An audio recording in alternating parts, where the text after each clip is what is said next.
Hey, what's up guys? Dino back here. Welcome to the channel and to another reaction. Today, Phipps sent me something that he knows that I love. He knows that I love Elvis Presley.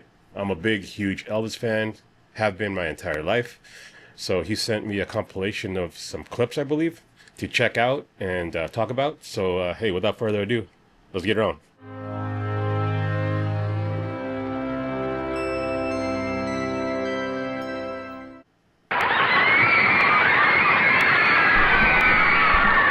I love this one. I like that jacket, man. I think this is Elvis's his best hair, man. This is peak Elvis hair right here. Don't be cruel. Man, that hair's amazing, man. The Jordanaires back there.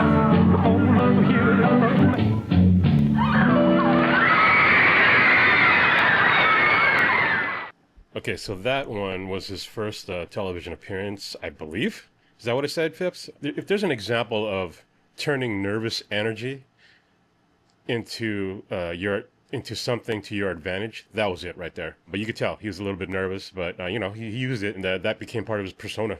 You hear those girls screaming, right? So, hey man, Elvis is the shit. He did things to an audience no performer had ever done before. His name was Elvis. He was a legend, an idol. Give us a break. You and Natalie gonna get married?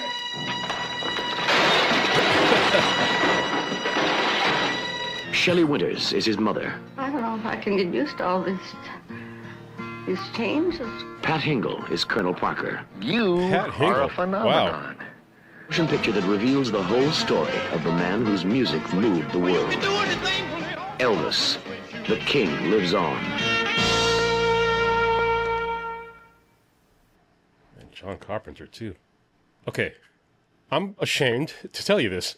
I have never seen that movie. I knew it existed. I think I might have seen parts of it when it came on TV, but I never sat down and watched the whole thing. So we're going to have to do a watch on that.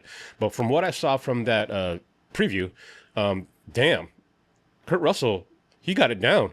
The accent and the mannerisms and stuff like that. You know, one thing, I've seen a lot of Elvis portrayals and about his life story. And the one thing that they pretty much all have in common is that they do a really good job of portraying Gladys, his mom. Every time they they cast his mother, they all seem to be the same. You know, they got her, I don't know what she really sounded like, but her real, like her voice, they all sounded the same in every single portrayal. So yeah, that's one thing I think.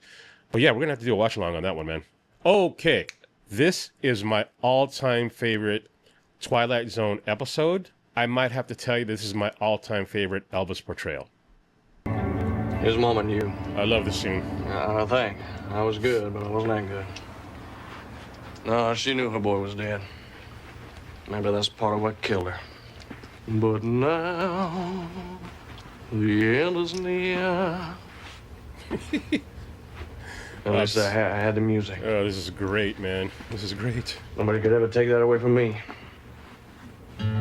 Yeah, guitar.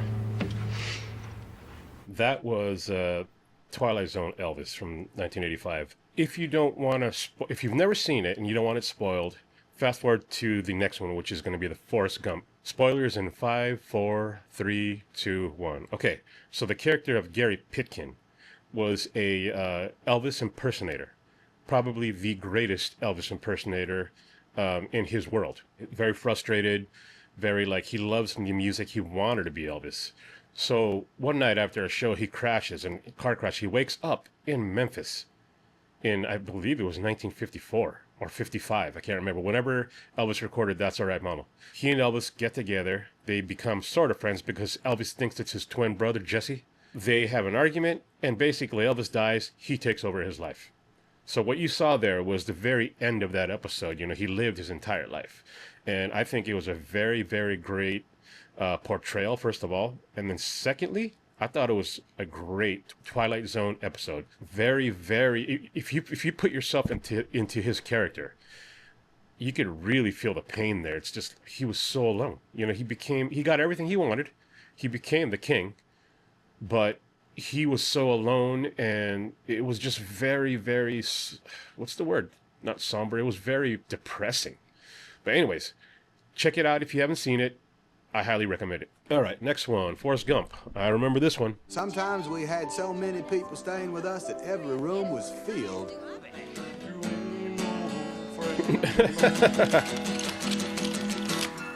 Forrest? That's another one of my favorite ones too, the Forrest Gump one, where the braces on Forrest's legs cause him to walk the way he does, and Elvis turns it into his style, his way of dancing, you know, his classic dance. And you know, it always tripped me out that like watching that now is tame as hell. Watching this back in the '90s was tame because that was the Milton Berle show that he caught a lot of heat for moving around the way he did. So supposedly it was like super sexy back in those days, and it was very inappropriate. They didn't know it was coming. That's all I got to say. But that was a good one, and really enjoyed it. All right, this is a great one too, guys. This next one, Elvis Meets Nixon from 1997. Rick Peters, man, if you guys haven't seen this one, I highly recommend it too. It's one of my favorites, along with the Twilight Zone episode. These are probably up there 1 and 2, maybe. We'll see what else is going on, but check this one out. It's none of my business, man. But even I don't go in there at this hour. Let me explain this to you, man. All I had in that damn airplane were these little tiny peppermints, okay? Just don't drive off. Got that gold lion necklace on him. All right, so that was Elvis Meets Nixon. Hilarious as shit. Okay, when you portray Elvis, what I've noticed, there are 2 types of people who portray Elvis in a certain way. They try to portray him as what he really was, and they try to follow his mannerisms, and, you know, they go by old footage and recordings and stuff. And then the other one, they kind of portray him as, like with this last one, Elvis Meets Nixon, they portray him as an Elvis impersonator. I don't know if you've ever seen many Elvis impersonator, but there's a similarity with all of them. Certain mannerisms, certain accents are kind of overdone. So if you listen to an Elvis impersonator, everything is like kind of over the top. A guy portraying Elvis as a person knows when to pull it back a little bit. But yeah, that one is one of my favorite ones, and it is hilarious if you haven't seen it. Highly recommend that one too. All right, guys, this one might be the all-time Bubba Ho-tep and Bruce Campbell, man. Check this one out. Got tired of it. I was hooked on pills, you know. I wanted out. And this boy, Sebastian Haff, he was an Elvis imitator. He was the best of them. He took my place.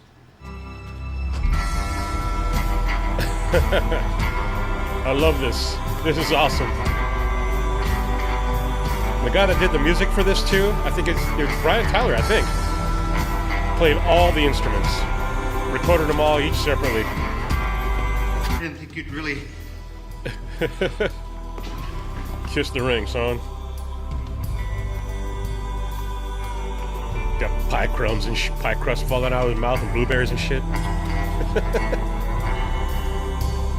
Okay, so that was Bubba Ho-tep, the Bruce Campbell impersonation. That was great. You know what's cool about that one was, if you notice, Elvis, obviously he swapped places with Sebastian Haff, the Elvis imitator, and he lives until he's an old man, and he ends up on that in that East Texas rest home.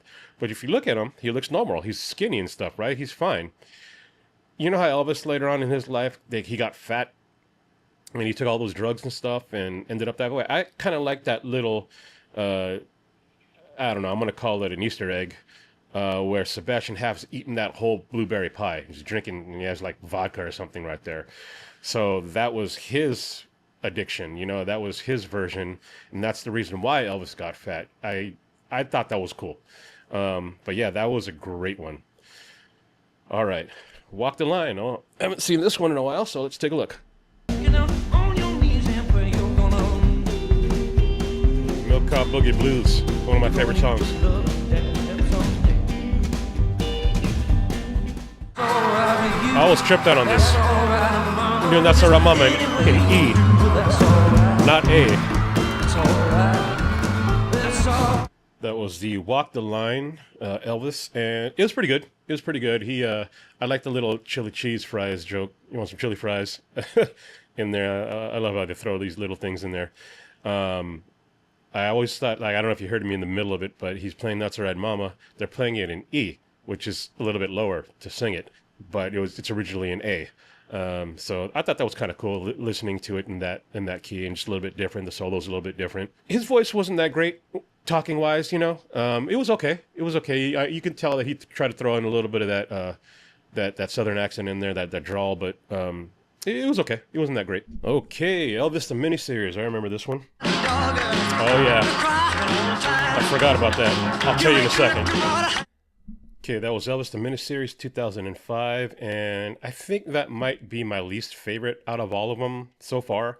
I do remember watching that when it came out, but you know, the one thing I do remember fact-wise was that was the first time they used actual Elvis music in a documentary movie.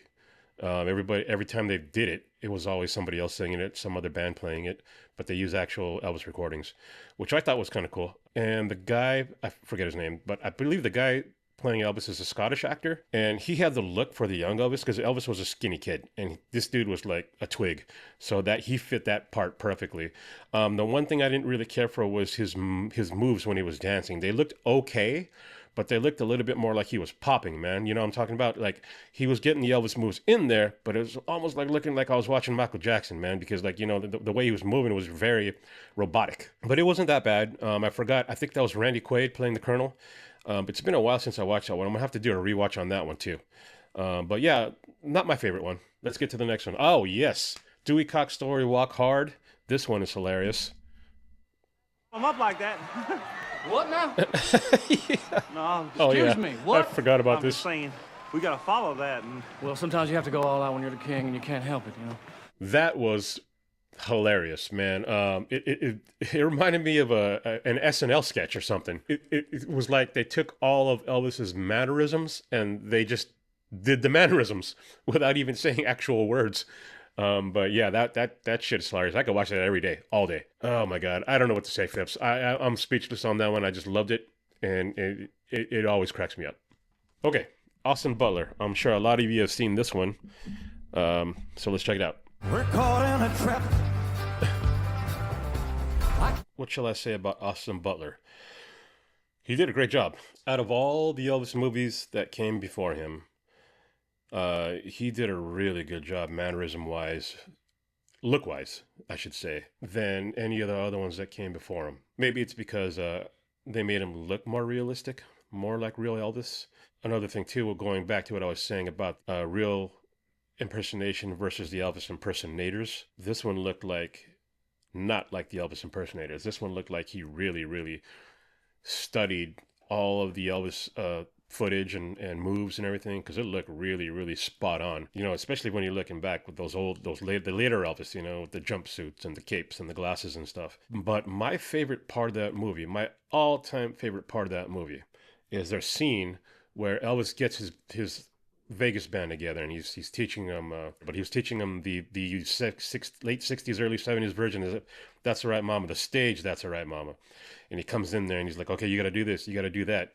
And, you know, hey, brass, let me hear it right here. And he's like, that was my favorite part of this movie. And you know what? My favorite part out of any movie that I've ever seen that had Elvis in it, or any documentary of Elvis, that I'm telling you, watch that scene. It's freaking brilliant. It's genius. And I loved it so much. If you're a true Elvis fan, you would love that. That scene should give you like chills. Okay, what do we got here? Lilo and Stitch, Phipps. Damn it, I haven't seen this movie yet, man. So this is going to be a spoiler from me, so let's check it out. Nani. Yeah? Look.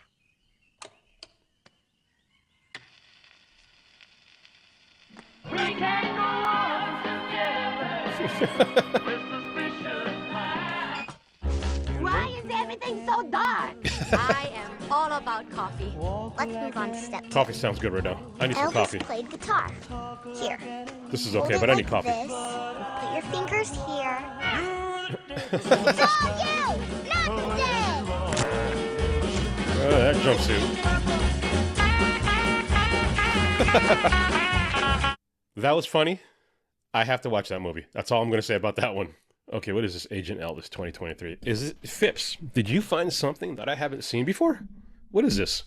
Let's check it out. I'd say if I wanted to hang out with a bunch of shitbag hippies, I'd return Dennis Hopper's phone call.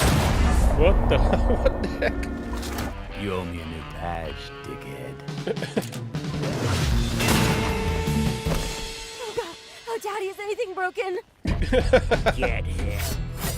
Okay, some of those seem awfully big. What's going on? Phipps? No comment. The Outsiders 2016. Okay, so this must be the, I'm assuming this is the complete novel when they played music in it, right? It has to be. So let's check it out. Oh! Those Outsiders!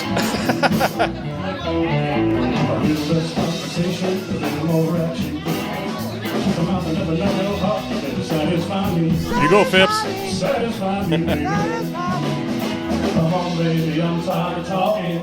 All right, guys. Well, we just ended it with my band, The Outsiders, my old band, The Outsiders. That was me and Phipps. Phipps was on bass. And that was me playing guitar and singing. God, that was 2016, Phipps. 9 years ago. Jeez Louise, man. Whew.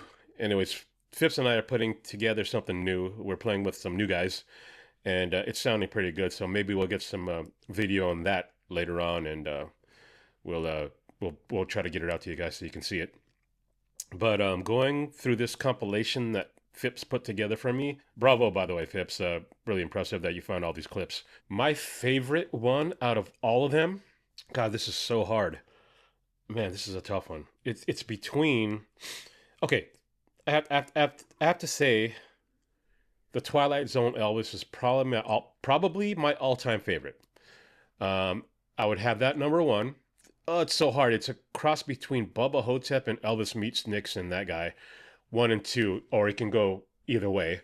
So those would be my top three. Twilight Zone Elvis, Bubba Ho-tep, Elvis meets Nixon. That's my all-time favorite right there, those three. But all the other ones are great too, don't get me wrong, especially that Austin Butler, man. I'm telling you, I was talking about that scene where he's putting together his Vegas band. You have to see that scene, man, I'm telling you. And I have to see Lilo and Stitch. Because that was great. That was hilarious as hell, and I'm gonna have to do a reaction to that movie. I know there's a live action one out now too with it, but I'm gonna do the cartoon because that's the OG, and I'm gonna react to that one. If you enjoyed watching all these clips with me, please like, comment, subscribe. Let me know if you're an Elvis fan, if you're not an Elvis fan, if you're interested in more Elvis stuff. And if you are, what's your favorite song? What's your favorite movie?